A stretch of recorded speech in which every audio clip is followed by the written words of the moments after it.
It was on January 2nd, 1955, the Bio 1 variants of the Hornet 1 series rocket was rolled out to the pad to help secure funding for Project Horizon, the first attempt to do a two-stage launch. With the Hornet 1 bio variation being a low-cost, high-reliability rocket, the team felt confident that they could use it to easily gain contract funding to fund other programs. So early that morning, the XLR-41 lit up with a thunderous roar and sent the bio rocket into space, like so many times before. At this point, all Hornet launches had basically become routine for NSAC. But even with the routine launch, problems could still occur, so the team monitored closely as the payload was separated and came screaming back through the atmosphere to be recovered off the coast of Florida.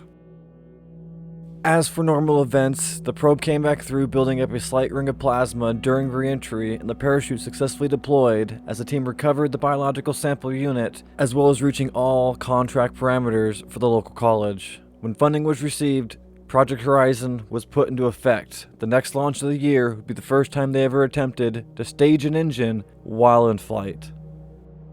Codename Project Horizon was essentially a Wasp-2 strapped on top of a controlled variation of a Hornet 2 rocket. Hoping using the combining force of both of these rockets, the team could achieve a downrange projection of over 3,000 kilometers. So on April 18th, the rocket was rolled out to the pad, and a flight plan was prepped. They would control the rocket for the initial ascent up to about 1,000 meters, where they'd lock it into prograde and allow spin stability to take over the rest of the flight. The reason for this was the second stage was uncontrolled, and it had to be spun in order to keep stability in the upper atmosphere. As the last of the tests were complete, the team prepped for ignition and hoped to see the rocket clear the 3,000 kilometer goal they had set for themselves.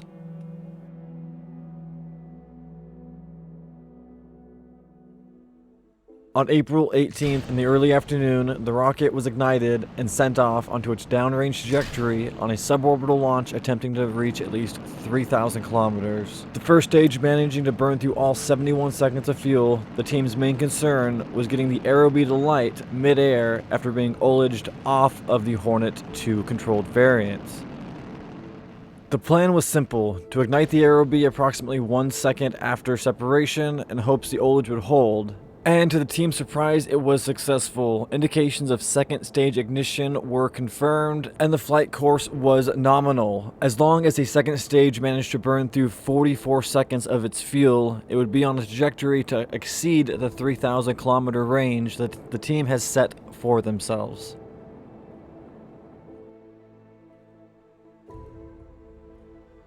Achieving 1,871 kilometers, setting a new record, the rocket also reached 5,374 meters a second at its top speed. Separation and ignition were good, as the rocket reached 3,274 kilometers downrange, where it was eventually engulfed in flames and blew up during re-entry.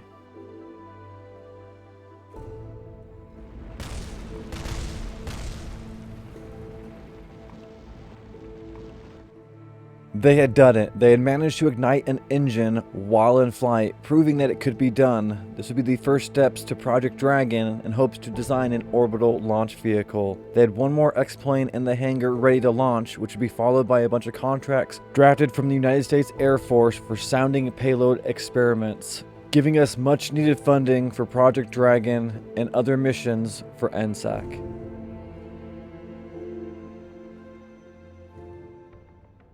Tobias Little, a 24-year-old test pilot fresh out of the United States Air Force. He was recruited after showing his incredible knowledge of planes during a tour of the base with other United States Air Force personnel. After waiting over a year for his contract with the military to expire, Tobias Little finally walked up to his first X-01 Sparrow, hoping to achieve speeds of over 600 meters a second and break a world record for fastest flight with an X-plane or rocket-propelled plane. This plane, however, was equipped with an extra parachute system to hopefully recover the entire craft in case of any emergency or anything going wrong once in the sky, which luckily for him was exactly what he'd need following this flight.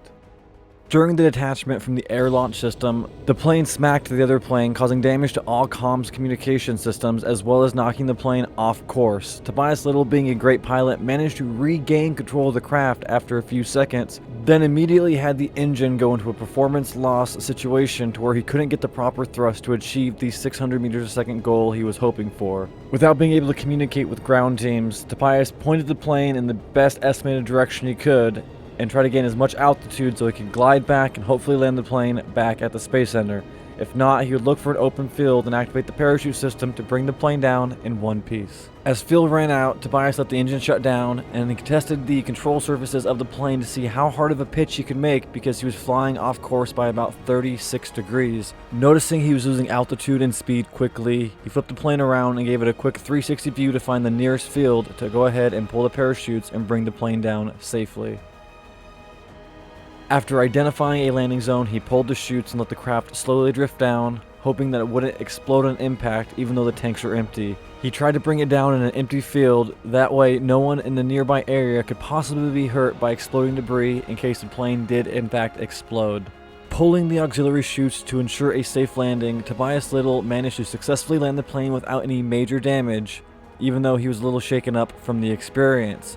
Disappointed in the failure, he knew maybe he'd have another chance. He wouldn't get to find out that the Sparrow program was officially scrapped due to the extreme failures of this launch until he got back to base, thus officially ending another chapter in the NSAC program for human-rated flight. Meanwhile, back in the rocket department, another rocket was being cooked up, the Hornet 2 AB, using something called an advanced biological capsule that can store a larger mammal such as a dog or a monkey inside of it. Its tests were used to determine the effects on mammals at high rates of speeds in the upper atmosphere as well as in low space around Earth, hoping this data could be used for future suborbital launches of a manned craft. Only time will tell though, as the Hornet 2 was rolled to the pad for its very first test. The team was hopeful they could bring this animal back alive. On July 1st, the rocket was rolled out to the pad and prepped for launch. This uncontrolled probe core would use spin stability to keep itself stable on its downward range suborbital trajectory. The XLR-43 ignited, sending the rocket up into the heavens. The team sat back and monitored the vital signs of the animal inside, hoping to bring it back alive. What they didn't understand was radiation from space was going to be their worst enemy. As it got to the end of the burn, the payload was detached, reaching speeds of 2,976 meters a second at an altitude of 427,000 kilometers above the surface. Unsure if the probe could be recovered, since this would be the highest and fastest they had ever tried to recover something with a biological sample inside, the team sat back and monitored all vitals and telemetry to tell the rescue ships where the craft should be landing so they can go ahead and recover the animal as soon as possible. As it came through the thicker parts of the atmosphere, a ring of plasma built up around the capsule, but nothing seemed to explode. The rescue crews sat back in anticipation, waiting to see that all-familiar parachute to expand in the sky so they can go rescue the animal and bring it back for testing and examination purposes.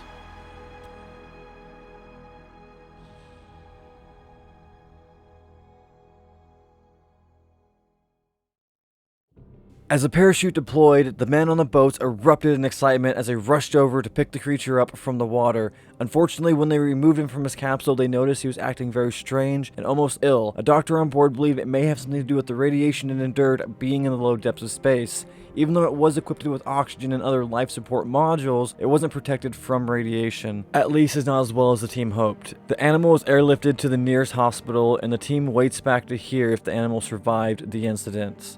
In future tests, we'll be sure to add more lead lining to the capsule in hopes to keep the creature from getting sick due to the radiation from space. After 63 days in the hospital, the animal survived. The animal happened to be a dog they named Ika. Ika was adopted by the leader of NSAC and was not going to be used for any more testing in the future and would hopefully live out its days hanging around the launch sites, bringing morale to the people involved. As cruel as these tests were, they were necessary. We needed to know what happens to a mammal's body when it reaches the depths of space, as manned spaceflight was somewhere in our near future. But for now, all advanced biological sample missions have been put on hold as the team focuses on Project Dragon, not wanting to harm any more animals in the near future, and hopefully ever again.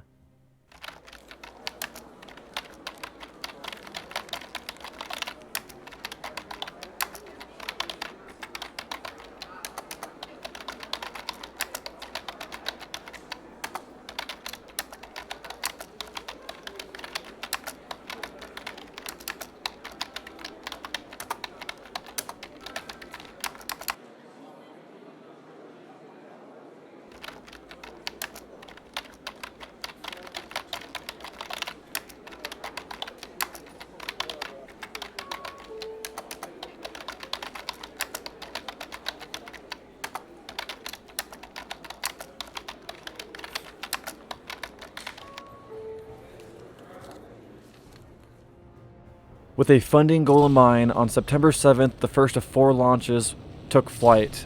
The first launch being the Hornet 2 CS, a rocket flown several times before by the program. As of now, this particular rocket had a 100% success rate, so the team didn't even bother to closely monitor anything except for the downrange capabilities, as they needed to meet certain contract parameters to finalize the contract for the United States Air Force. To simplify the process, the United States Air Force sent down a few scientists to help monitor the launch with us as they recorded down the data they needed for research of their own. As the rocket burned through all 71 seconds of fuel, the payload was detached, and all we had to do was wait for it to soar through a suborbital trajectory.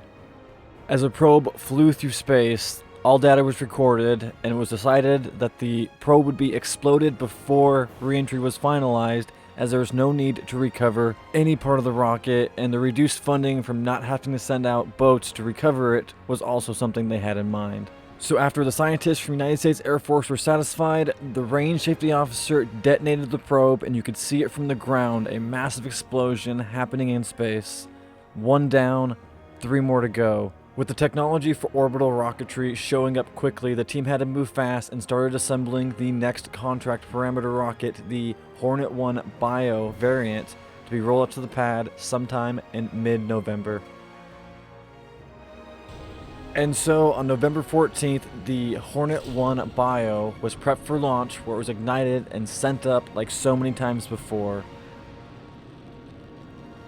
After burning through all 61 seconds of fuel, the payload was released at approximately 140,000 kilometers above the surface, using the same flight plan they had used so many times before. Now all they had to do was wait for it to come back down, survive re-entry, and be recovered. With the United States Air Force watching over our shoulder, the team tried to remain professional, as 2 resident scientists from the Air Force were set to stay at NSAC's facilities for the next few months as all 4 tests were being completed. As the probe survived re-entry and the parachute was successfully deployed, the team sat back and waited for the sample to land and complete the second of 4 contracts, thus ending yet another successful year for the NSAC program. Looking forward to the future, after they successfully completed the 4 contracts and received all technology for their first orbital launch vehicle, the team had one focus and one focus only: to get the first Dragon 1 launched off the pad before the end of 1956.